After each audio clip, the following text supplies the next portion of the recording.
Hello বন্ধুরা, আজকে একটা খুবই সিম্পল আলু রেসিপি শেয়ার করলাম তোমাদের সাথে।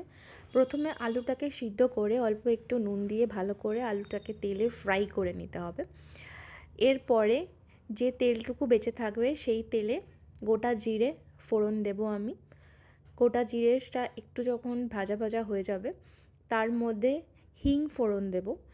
এই যে রান্নাটা, এই রান্নাটাতে আমি কোনো পেঁয়াজ রসুন বা আদা কিছুই ইউজ করিনি।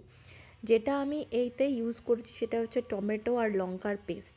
4খানা টমেটো আর পরিমাণ মতো লঙ্কা, যে যেরকম খাবে সেই রকম লঙ্কা দিয়ে মিক্সিতে পেস্ট করে ওই পেস্টটা ভালো করে তেলে দিয়ে কষিয়ে নিতে হবে। আর সে যখন আস্তে আস্তে কষে আসবে, তেল ছাড়বে, তখন এর মধ্যে পরিমাণ মতো নুন আর চিনি আর শুধু ধনে গুঁড়ো আমি ইউজ করেছি এই রান্নাটাতে। ধনে গুঁড়ো দিয়ে এটা ভালো করে কষিয়ে নিতে হবে। এরপর যে ভাজা আলুগুলো ছিল সেই আলুগুলো এর মধ্যে দিয়ে ভালো করে কষিয়ে অল্প পরিমাণে, খুবই অল্প পরিমাণে জল ইউজ করব আমি।